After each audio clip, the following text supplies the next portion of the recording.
Welcome back to the Deep Dive. We're the place you come to really get under the hood of your sources, pull out those crucial details you need. Absolutely. Helping you stay truly informed. And today, well, we're diving into a document called The Origin of Freemasonry.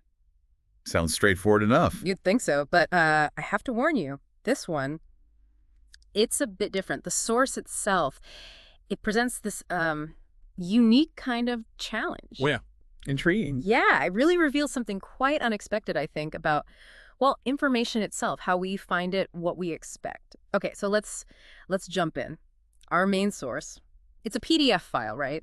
And the title is very clear, The Origin of Freemasonry. Okay, setting expectations high right from the start. You see that title, you think, right, here we go, history, secrets. Exactly. You're bracing yourself for, I don't know, ancient rituals, maybe secret handshakes, diagrams even. Yes, the whole 9 yards. But then you open it. And the most striking thing, the overwhelming content, you could say, it's just pages, blank white pages, page after page. Wow.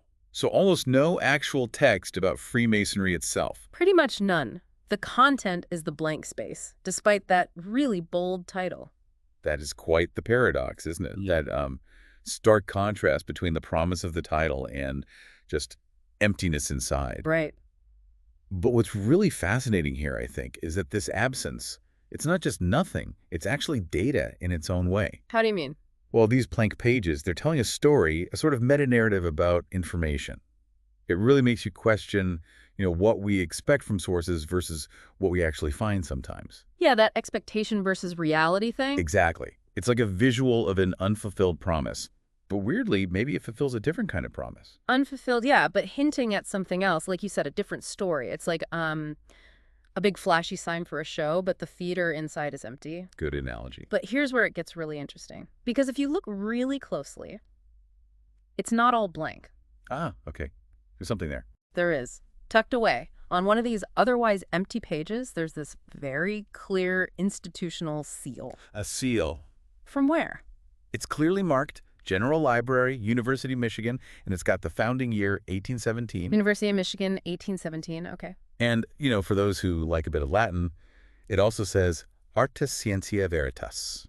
Arts, science, truth. Okay, that's significant. Yeah, that's not just decoration. That seal, it's crucial metadata, really. Information about the information, or lack thereof in this case. Metadata. It tells us about the document's provenance. Where it came from, its history. Its origin story, kind of. Exactly. So even with no text about Freemasonry, that seal, it gives the document credibility. It connects it to a real academic institution, validates its historical archiving. So it's not just some random file someone made. It has a background. Precisely. It's from a reputable place known for, well, looking after historical materials. So, okay, this seal. University of Michigan, 1817. Arts, science, truth. When you see that, what does it immediately suggest to you about this seemingly empty file? Well, it completely shifts the focus, doesn't it? Yeah, it does. We came looking for Freemasonry origins, and bam!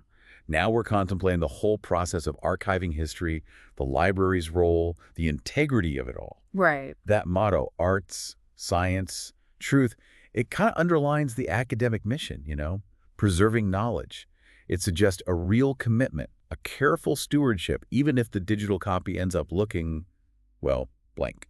So it implies someone made a deliberate choice to capture this specific document, even in this state. It certainly implies it was part of a considered process, yeah. They didn't just scan random pages.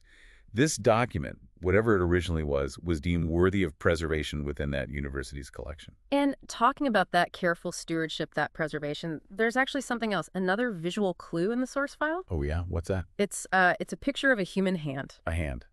Just randomly. Well, not just any hand. It looks like it's wearing these pink finger covers, like little thimbles or protective tips. Ah, okay. Like the kind librarians or archivists use. Exactly. It really suggests someone carefully handling, maybe scanning, the original physical documents. Oh, that's fascinating. What really jumps out there is how tangible it makes the whole process. It's a direct link back to the physical world, isn't it? Yeah, it breaks the digital barrier a bit. Right. It highlights the actual human labor involved in turning old paper into digital files.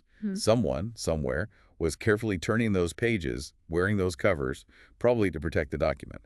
Or maybe their fingers from paper cuts, who knows? Huh, maybe both. But seriously, it's a great example of what we sometimes call paradata. Paradata. Yeah, data about the process of collecting or creating the data. It's like the digital fingerprint of that physical analog action. It really does make you think, doesn't it? About all the unseen work that goes into the information we just click on and consume. So what do you think that image, that hand, really tells us about this document's journey from a shelf in Michigan to, well, to us looking at it now? Well, I think it raises a really important point about those hidden processes. We usually just see the end result, the PDF, the web page. Right, the clean version. Exactly. But this image, this little glimpse of a hand, it reminds us there's a whole chain of events, of curation, of presentation that happened before we got it. It suggests that even details that seem maybe irrelevant, like finger covers, they can actually give us real insight into how information is gathered, how it's preserved, how it's delivered. So context is key, even visual context like that. Absolutely. Yeah. It underscores that even when the main content is missing, the story around its creation, its journey, that can be incredibly rich. It highlights the human touch in keeping knowledge alive. Well, I have to say, this has been a really unconventional deep dive, totally unexpected. It certainly wasn't what the title suggested. Not at all. We started off looking for the origins of Freemasonry, and we ended up talking about, well, the nature of information itself, metadata, paradata, archival processes. And the importance of seals and finger covers. Who knew?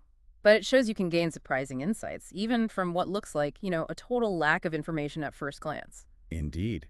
And maybe that's the final thought for you listening right now. Sometimes true understanding, it doesn't just come from the text, the content. It comes from looking at the container too. Examining the frame as well as the picture. Exactly. So when you encounter any source, always ask, what's the full context? What's the journey this took? What might be missing, not just from the page, but from the story behind the page? Because sometimes the story's in the silence or in the clues left behind by the process. Precisely. Think about what's implied, what's hinted at by its journey to you, and maybe even spare a thought for the dedicated hands that help bring it to light, even if the light reveals mostly blank space.